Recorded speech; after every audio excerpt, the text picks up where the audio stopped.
Welcome to Up All Night DIY. I'm Monica. Thanks for joining me. Today is the Dark Academia Valentine collab, hosted by our Mistress of Darkness, Indiana Jones.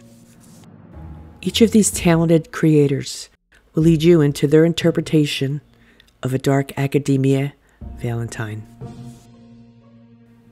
For me, Dark Academia conjures images of immense Gothic buildings adorned with esoteric carved medallions. Massive wood doors on iron hinges creak open, revealing hallowed halls of an ancient collegiate library.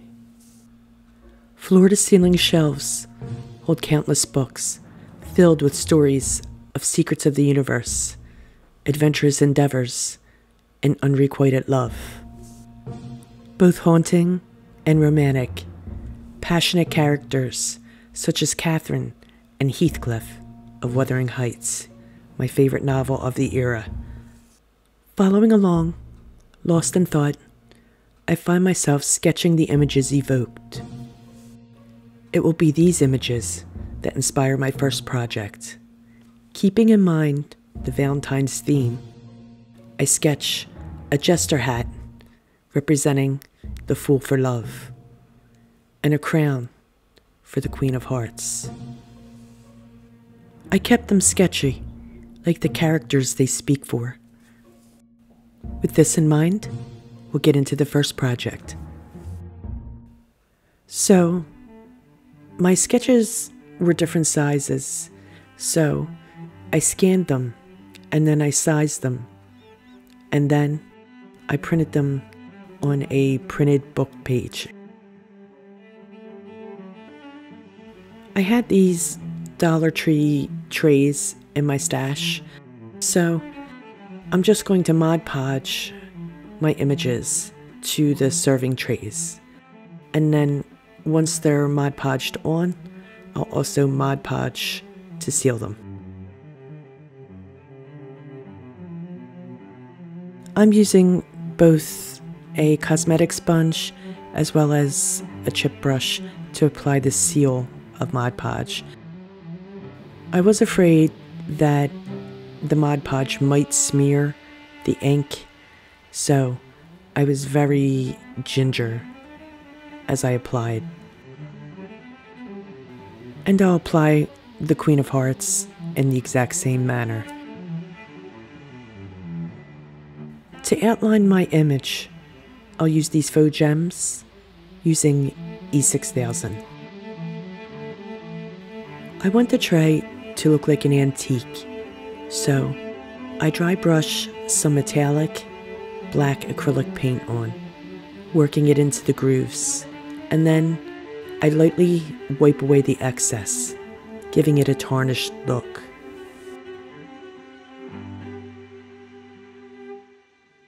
I do this in layers until I'm happy with the appearance, and of course, I'll do it to both trays.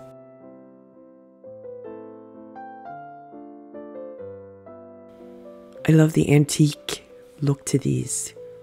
I think it's very authentic, very dark academia. My second project is a Trinket Box. I thought a Trinket Box would be perfect for Valentine's Day, as you may keep wee romantic tokens from your love in it.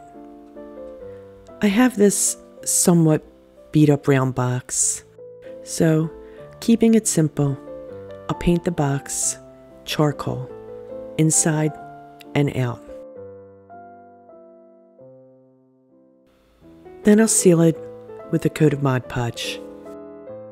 As a wee treat for watching this collaboration, there's a secret gift for someone special, provided by our amazing hostess, Indiana Jones. Each creator in the playlist will ask a question. Answer each question in the comments to be eligible to win. US residents only. All info is in the description box. To embellish, I'll wrap the box with this cool metal trim. I'm using both E6000 and hot glue, and then I'll use a clamp to hold it together until it dries. To age the trim, I'll dab it with Hippo Gray using a cosmetic sponge.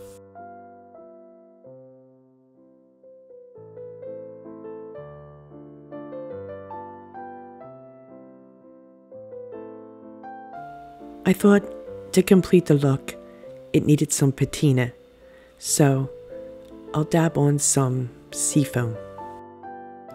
As always, all my supplies will be listed in the description box.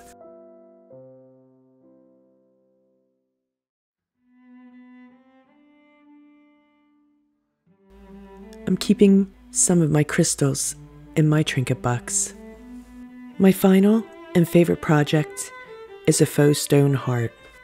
This is my version of a facade medallion. I find them so intriguing.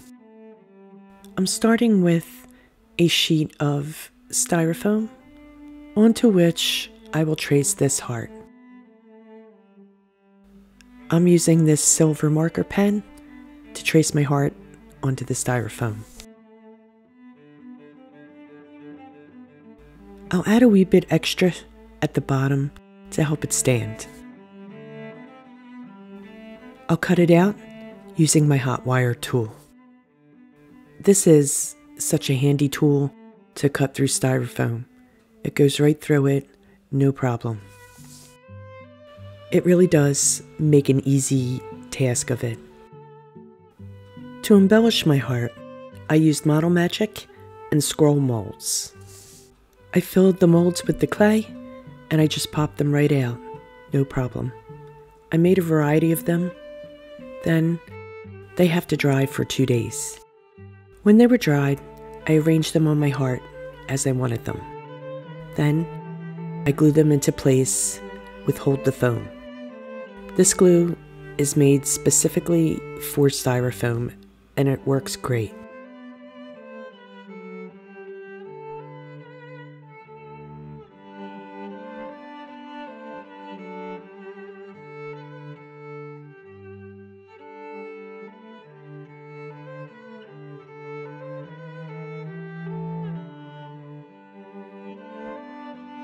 I'll also add this piece of styrofoam to the back as a stand.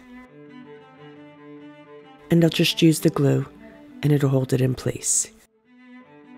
Now, with Jo Sonja texture paste, I'll fill in the open spaces. Spackle can be used for this, which is what I would normally use, but I don't have any on hand, so this is a good substitute. I'll only fill in the open spaces. I won't use any of the text paste on the actual clay pieces. I'll work it in as best I can, trying to get it right up against where the clay pieces meet the styrofoam. So, as I said, I want this to appear as though it's stone. So, it does need to be smooth, but it does need some texture too. The front and back will get coated as well. When it's dry, I'll coat the entire heart with drizzle gray acrylic paint, making sure to get in all the nooks and crannies.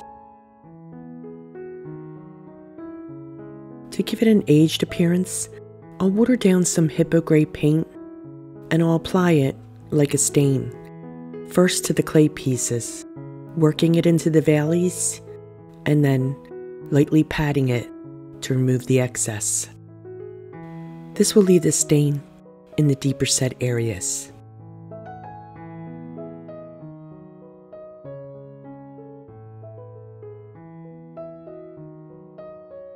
I do this in small sections so that I have more control over the stain.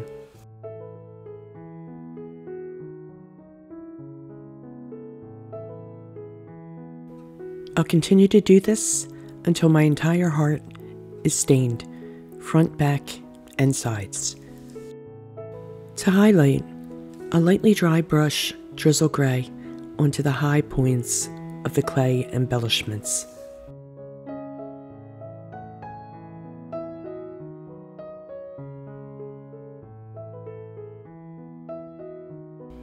As you can see, it really makes them stand out.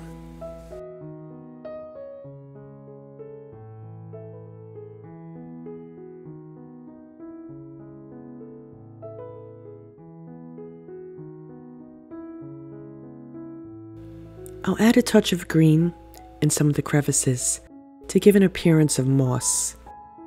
I'll water down some Irish moss acrylic paint and work it into the crevices around the clay pieces. And I'll blot it with a paper towel, just like I did with the gray stain.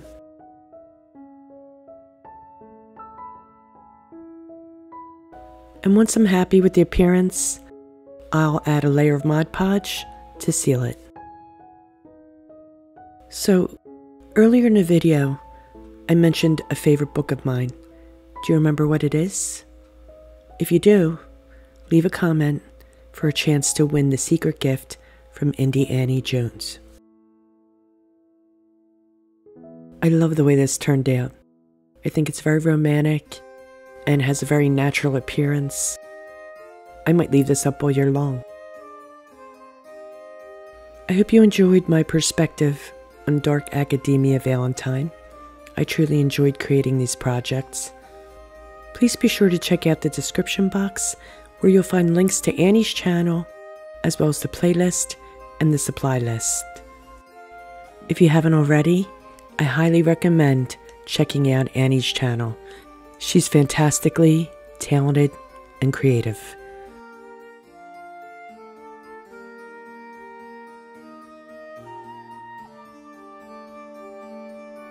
Thanks so much for watching. Please like, share, and subscribe, and all that good stuff. Stay creative, my friends. Thanks for hanging with me. See you next time. Up all night with Monica.